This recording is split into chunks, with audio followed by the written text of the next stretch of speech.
Hola compañeros y profesores, en este video les explicaremos todas las escuelas vistas en clase y expondremos las principales contribuciones y aportes que hicieron estas escuelas a la economía.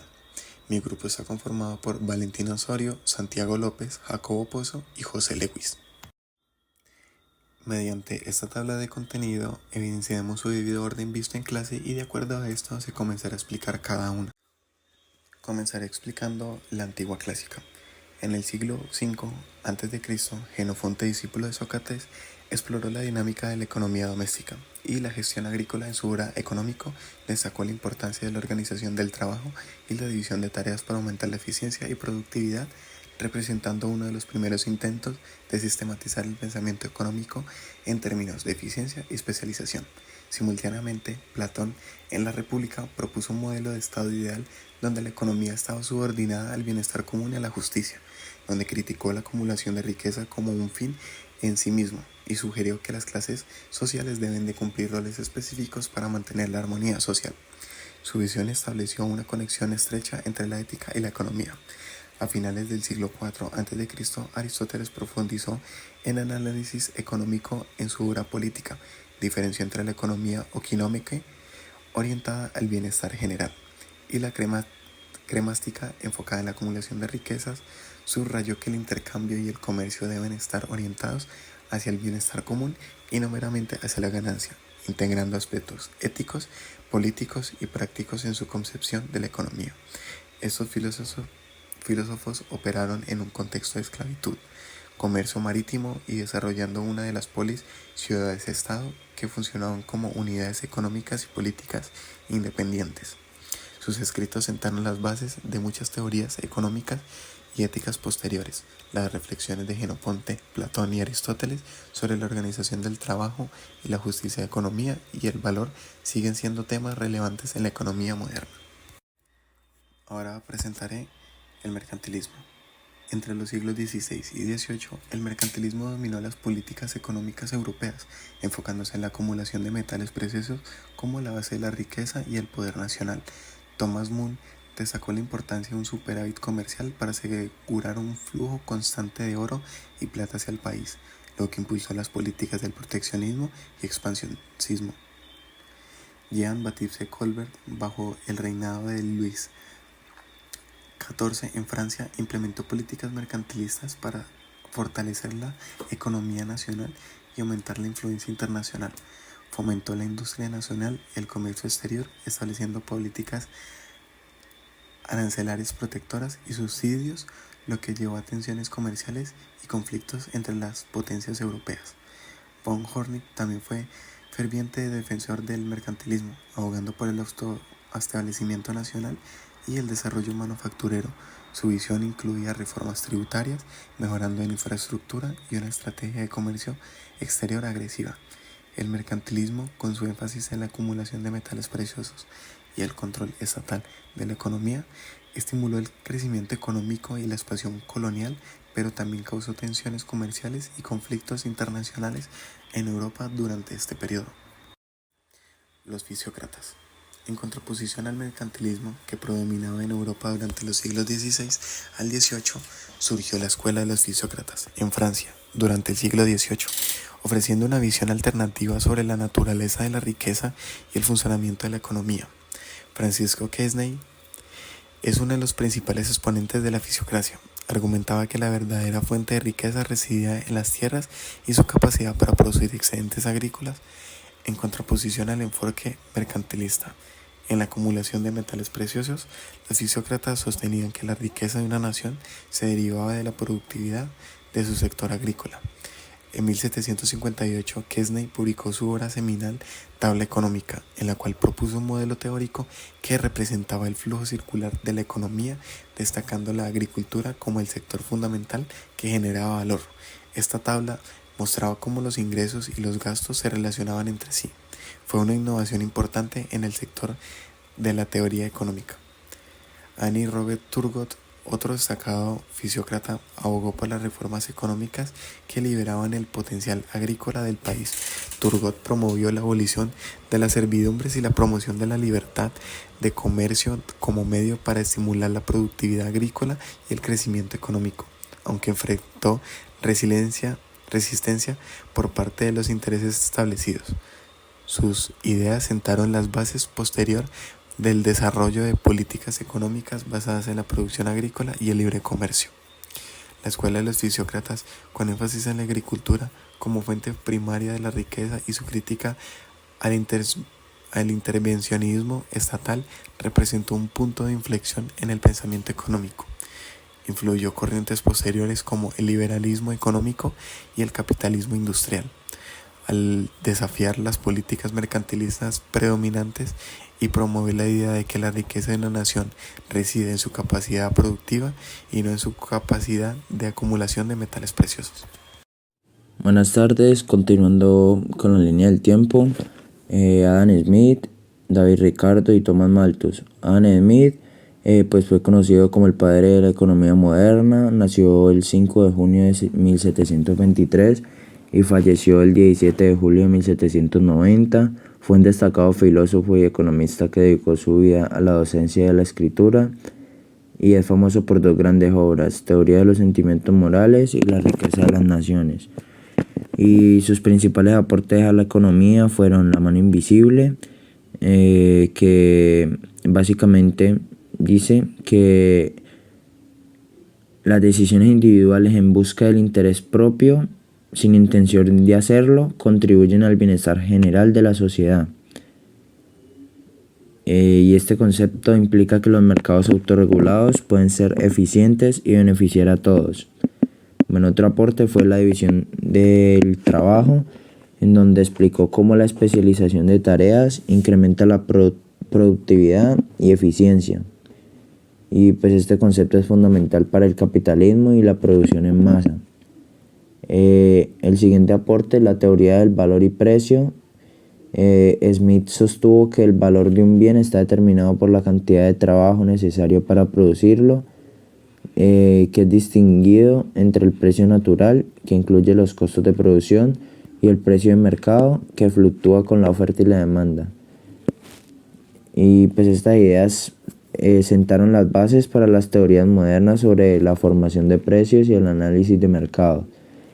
Por último, el rol de gobierno, pues él decía que un gobierno con funciones limitadas, o sea, él defendía un gobierno con funciones limitadas y reconocía algunas funciones claves que eran la defensa, la justicia, la infraestructura pública y la educación. Y estas ideas influyeron en la creación de políticas económicas que promueven la libertad de mercado con una intervención mínima del Estado. Y la competencia y los monopolios, pues Smith veía la competencia como fundamental para la eficiencia y la innovación, pero criticó los monopolios y los privilegios especiales porque distorsionan el mercado. Entonces defendía la libre competencia como motor de desarrollo económico. David Ricardo, uno de los economistas más influyentes de la escuela clásica, nació el 18 de abril de 1772 y falleció el 11 de septiembre de 1823. Pues sus principales aportes fueron la teoría del valor y trabajo, que al igual que Adam Smith, creía que el valor de un bien estaba determinado por la cantidad de trabajo necesario para producirlo. Sin embargo, Ricardo avanzó esta teoría, argumentando que no solo el trabajo directo, sino también el trabajo indirecto, que es básicamente los insumos, la maquinaria, y todos estos contribuyen al valor. La teoría de la renta de la tierra es uno de los conceptos más conocidos de Ricardo. Es su teoría de la renta de la tierra. Ricardo explicó que la renta de la tierra surge debido a la escasez y las diferencias en la fertilidad de las tierras agrícolas. Entonces, a medida que se cultivan tierras menos fértiles, la renta de las tierras más fértiles aumenta. Entonces, esta renta es la diferencia entre el producto de las tierras fértiles y las menos fértiles. La ventaja comparativa, pues que quizás fue el aporte más famoso, pues la ventaja comparativa sostiene que incluso si un país es menos eficiente en la producción de todos los bienes en comparación con otros países, ambos se beneficiarán del comercio. si se especializan en la producción de los bienes en los que son relativamente más eficientes. Y pues esta teoría sigue siendo un pilar central en el análisis del comercio internacional. El siguiente aporte sería la teoría de los salarios y beneficios, y Ricardo propuso que los salarios naturales tienden a nivelarse a un mínimo de subsistencia debido a la competencia entre trabajadores. Además, argumentó que los beneficios del capital disminuirían a largo plazo debido a la acumulación de capital y el crecimiento de la población. Y por último, la ley de hierro de los salarios, que los salarios reales de los trabajadores siempre tienden a mantenerse en el nivel mínimo necesario para la subsistencia debido a la presión demográfica. Esta teoría influyó en el pensamiento económico sobre la relación entre población, salarios y niveles de vida. Por último, Thomas Robert Malthus, pues nació el 13 de febrero de 1766 y falleció el 29 de diciembre de 1834. Sus aportes fueron la teoría de la población, que en su ensayo sobre el principio de la población, Malthus argumenta que la población tiende a crecer en una proporción geométrica exponencial, mientras que los recursos, especialmente los alimentos, solo pueden crecer en una proporción aritmética lineal. Esto crea un desequilibrio entre la capacidad de crecimiento de la población y los recursos disponibles, lo que inevitablemente conduce a crisis de subsistencia. La teoría de Malthus sugiere que el crecimiento de la población está limitado por la disponibilidad de recursos. Cuando la población supera la capacidad de los recursos para sostenerla, ocurren frenos, que son como el hambre, las enfermedades y las guerras, que reducen la población a niveles sostenibles. Entonces, pues estos frenos los dividen en dos: los preventivos y los positivos. Los preventivos son medidas que limitan el crecimiento poblacional antes de que ocurra una crisis, como el control de natalidad, el retraso del matrimonio y la moralidad sexual. Y el otro, que son los frenos positivos, son los factores que aumentan la mortalidad y reducen la población cuando está superado los recursos disponibles, pues que son como el hambre, las enfermedades y los conflictos. Su influencia en la economía, pues argumentó que la capacidad de las economías para producir riqueza estaba limitada por la tasa de crecimiento de la población, lo que contradecía el optimismo de Adam Smith y David Ricardo. Karl Marx nació en 1818 y murió en 1833. Fue un filósofo, economista, sociólogo, periodista y revolucionario alemán cuyas ideas han tenido un impacto profundo y duradero en la política, la economía y la filosofía. Algunos de sus aportes, pensamientos y ideas fueron: en los aportes y teorías económicas, Marx nos habla sobre la teoría del valor, trabajo, la plusvalía y acumulación de capital. Marx desarrolló la teoría del valor y trabajo, la cual sostiene que el valor de una mercancía está determinado por la cantidad de trabajo según socialmente sea necesario para producirla. Además, el valor de uso y el valor de cambio, según Marx, de las mercancías son conceptos cruciales. El valor de uso se refiere a la utilidad de un objeto, mientras que el valor de cambio se refiere a la cantidad de las mercancías por las cuales puede ser intercambiado. Plusvalía. La plusvalía es el valor excedente que los trabajadores producen por encima del valor de su fuerza de trabajo, el cual es apropiado por los capitalistas. Este concepto es crucial para entender la explotación del trabajador en el sistema capitalista, donde la diferencia entre el valor producido por el trabajo y el salario pagado se convierte en ganancias para el capitalista. Marx analizó cómo la acumulación del capital y la reinversión de plusvalía son esenciales para el desarrollo del sistema capitalista, y además sostuvo que este proceso lleva inevitablemente a la concentración y centralización del capital, aumentando la desigualdad social. En el pensamiento político, Marx propuso que después de derrocar el capitalismo, el proletariado debe establecer una dictadura del proletariado con una etapa transitoria hacia el comunismo. Este estado transitorio tiene como objetivo abolir las clases sociales y los medios de producción privados, conduciendo eventualmente a una sociedad comunista sin Estado y sin clases. Marx imaginó una sociedad comunista donde los medios de producción son de propiedad común y se elimina la explotación del hombre por el hombre. En esa sociedad la producción se orientaría a satisfacer las necesidades humanas y no a generar ganancias, y el trabajo se convertiría en una actividad libre y creativa. Sus principales obras fueron el Manifiesto Comunista, que fue en 1848, el cual fue escrito con Friedrich Engels, el cual es un llamado a la acción revolucionaria de la clase trabajadora, y presenta la historia de la lucha de clases y aboga por la abolición de la propiedad privada y el establecimiento de una sociedad comunista. La segunda fue el Capital, Das Kapital, en el cual esta obra Marx ofrece una crítica profunda del capitalismo y un análisis detallado de sus mecanismos y contradicciones. El primer volumen se centra en la producción de capital, mientras que los volúmenes posteriores, editados por Engels después de la muerte de Marx, abordan la circulación y la distribución del capital. Los marginalistas revolucionaron la teoría económica en el siglo XIX al introducir el concepto de utilidad marginal, de los cuales fueron William Stanley Jevons. Nació en 1835 y murió en 1882. Su aportación principal fue la teoría de utilidad marginal. Su obra más destacada fue The Theory of Political Economics, que fue en 1871, y estableció que el valor de un bien depende de su utilidad marginal, no del costo de producción. El segundo fue Carl Menger, que nació en 1840 y murió en 1921. Fue fundador de la Escuela Austríaca de Economía y también su aportación principal fue en base a la teoría de utilidad marginal. Su obra destacada fue The Principles of Economics en 1871 y enfatizó la subjetividad del valor basado en la importancia que los individuos atribuyen a los bienes. El tercero fue Friedrich von Weiser, el cual nació en 1851 y murió en 1926.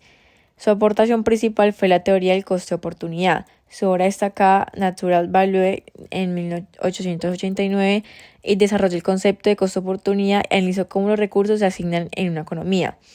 El cuarto fue Eugen von Weicker, el cual nació en 1851 y murió en 1914, y su aportación principal fue sobre la teoría del capital y el interés. Su obra más destacada fue The Capital and Interest, y analizó la relación entre el capital, la producción y los intereses, desarrollando la teoría de tiempo en la producción y la preferencia temporal. Esos economistas establecieron las bases de la economía moderna al centrarse en cómo las decisiones individuales sobre la utilidad marginal influyen en el valor y la asignación de los recursos. John Maynard Keynes fue un economista británico cuyas ideas transformaron la teoría y la política económica del siglo XX.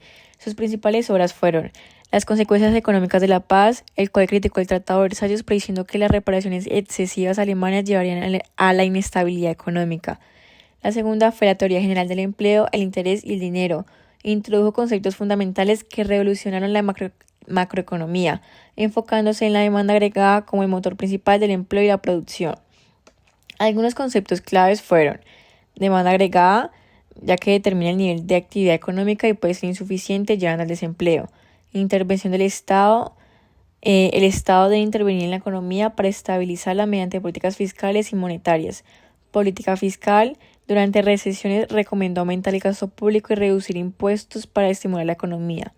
Política monetaria y trampa de liquidez. Reconoció la importancia de la política monetaria, pero señaló que en una trampa de liquidez solo la política fiscal puede ser efectiva. Multiplicador keynesiano. Un aumento en el gasto público puede generar un aumento mayor en el ingreso nacional debido a efectos multiplicadores. Reforma del sistema monetario internacional. Propuesta de Bretton Woods. Propuso la creación de una moneda internacional y un sistema de compensación para evitar desequilibrios comerciales, influyendo la creación del FMI y el Banco Mundial. En conclusión, John Maynard Keynes revolucionó la economía con sus ideas sobre la demanda agregada y la intervención estatal, dejando un legado duradero en la política económica global. Sus teorías siguen siendo esenciales para enfrentar crisis económicas y promover el crecimiento sostenible y el pleno empleo. ¿Qué impulsa a una persona a cometer un crimen? La economía del crimen nos brinda una perspectiva única. Analizando el comportamiento delictivo desde una óptica racional y económica, este campo de estudio busca entender las motivaciones detrás de las acciones criminales. Autores como Beccaria, Bettan y Becker han contribuido con teorías sobre la asignación de recursos, la disuasión y las penas óptimas para combatir el crimen. Este enfoque nos ayuda a establecer una técnica teórica sólida para comprender y abordar eficazmente la problemática delictiva en la sociedad. ¿Sabías que dos influyentes pensadores cambiaron para siempre la forma en que entendemos la justicia y la ética? César Beccaria, un destacado pensador ilustrado del siglo XVIII, es conocido por su obra de los delitos y las penas. Beccaria propuso que las leyes, no la voluntad de los jueces, dictaran penas, abogando por su humanización y la abolición de la tortura. Por otro lado, Jeremy Bentham, filósofo y jurista británico, es famoso por su contribución al utilitarismo, una teoría ética y política que busca maximizar la felicidad general. Sus ideas, que se extendieron por una amplia gama de campos, incluida la economía y la política, continúan siendo relevantes en la actualidad. Así es como Beccaria y Bentham sentaron las bases para una justicia más equitativa y eficiente, transformando nuestro entendimiento de la ética y la moralidad. Los economistas del bienestar analizan cómo diferentes estructuras de mercado, políticas fiscales y programas de gobierno impactan en el bienestar general. Exploran las fallas de mercado, situaciones en las que el libre juego de las fuerzas de mercado no produce resultados óptimos para la sociedad. Las externalidades, información asimétrica, bienes públicos y monopolios son ejemplos de fallas que pueden requerir intervención gubernamental para corregirse. La economía del bienestar busca mejorar nuestra calidad de vida identificando y corrigiendo estas imperfecciones del mercado. En el vasto mundo de la economía, algunos de los nombres resuenan como pilares del pensamiento económico. Arthur Cecil Pigot, un economista británico del siglo XX, destacó por su trabajo en la teoría de la economía del bienestar. Su obra, Economía del Bienestar, publicada en 1920, exploró cómo medir el bienestar social y diseñar políticas económicas para maximizarlo. Ludwig von Mises, un influyente economista austriaco, abogó por el libre mercado y el individualismo en su obra La acción humana.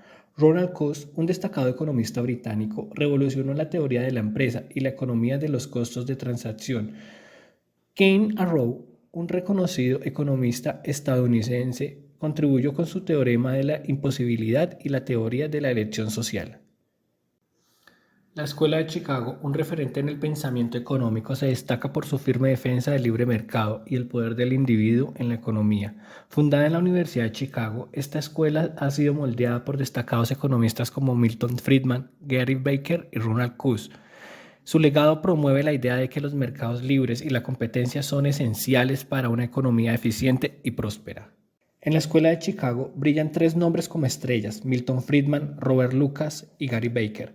Milton Friedman, un influyente economista estadounidense, defendió fervientemente el libre mercado y revolucionó la teoría monetaria con su propuesta de una oferta monetaria constante. Robert Lucas, otro destacado economista estadounidense, lideró la revolución de las expectativas racionales, desafiando las políticas keynesianas tradicionales. Y Gary Becker, uno de los principales exponentes de esta escuela, aplicó el análisis económico a temas sociales como la familia y la educación. Estos visionarios han dejado un legado perdurable en la economía mundial, influenciando políticas y teorías económicas.